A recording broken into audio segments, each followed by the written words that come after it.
Alright, so this is laboratory 2, and what we'll be doing is we'll be finding the diameter of this ring here using the edge finder tool.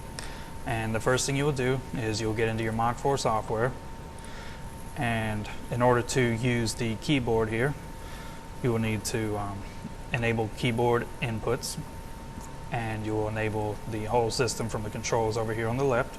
And what this will allow you to do is the keypad up and down can move this in the Y direction, and right and left we'll move it in the X direction,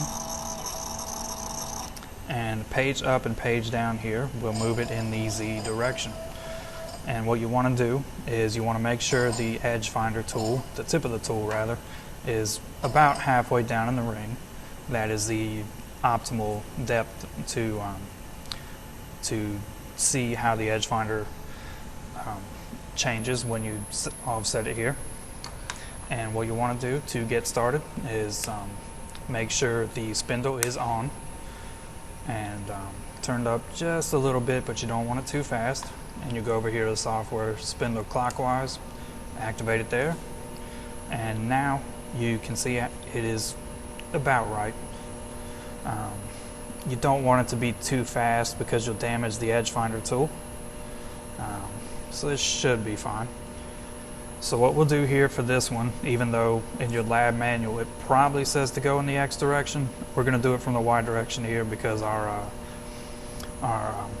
vise here kind of bottoms out if we don't do it in the Y direction first. So what we'll do is we'll get over close to this one edge, and we will lower the jog right here, so that way we can make it nice and slow, and we see exactly when the tool becomes straight again.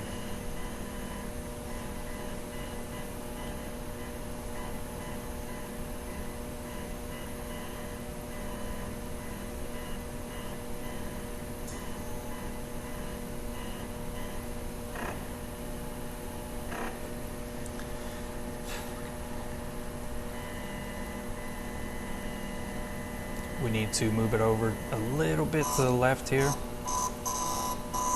because we were bottoming out again.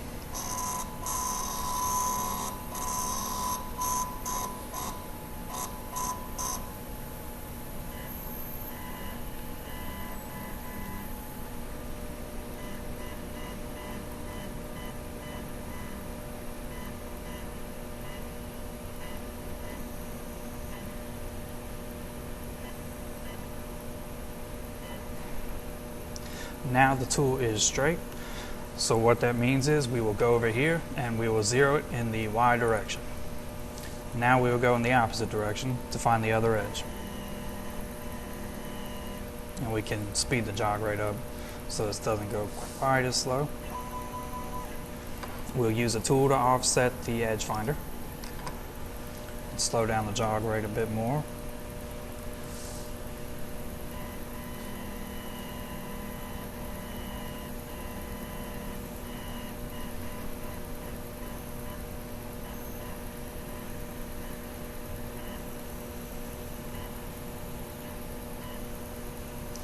Now what we'll do is we'll see this number here, and we will divide it by 2 so we can find the middle of the ring, and that'll allow us to find the diameter using the X direction. So we'll just divide this number by 2.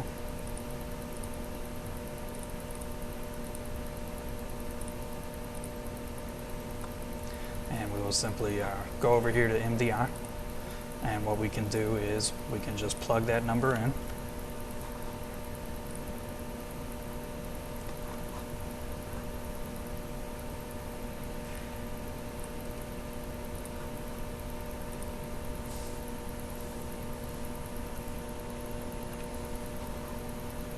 And we need to make sure this says Y here, since we were doing it in the Y direction. Oh Lord.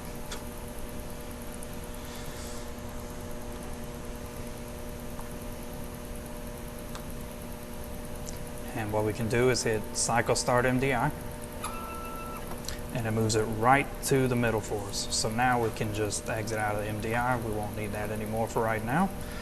And we can do the same thing in the X direction. So I'm going to move this back to the middle just to make it a little easier to offset the edge finder again. And now we will move it to one end. Slow it down just a bit.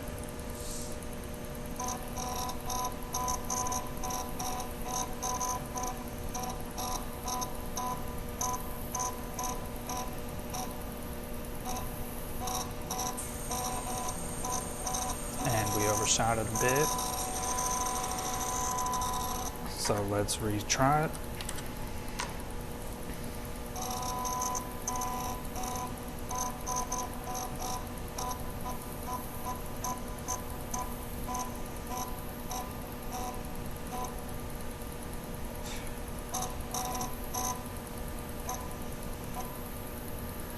So that should be good. So what we'll do now is we'll zero it in the X direction, and we'll go in the opposite direction to find the other edge.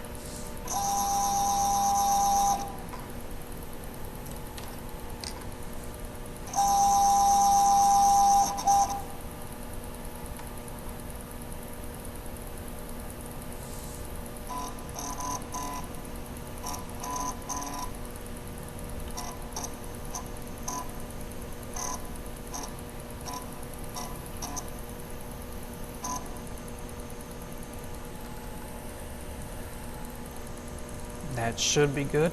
And what we'll need to do, since the diameter of the edge finder tool is 0.2 inches, we will need to account for that here in the calculations.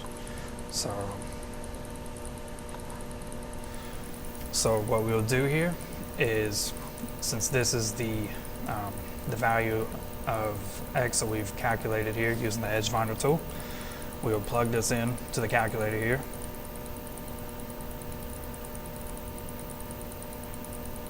And since the edge finder tool's diameter is 0.2 inches, we'll subtract that from this number here. And that is the diameter of the ring. And you should be good to go.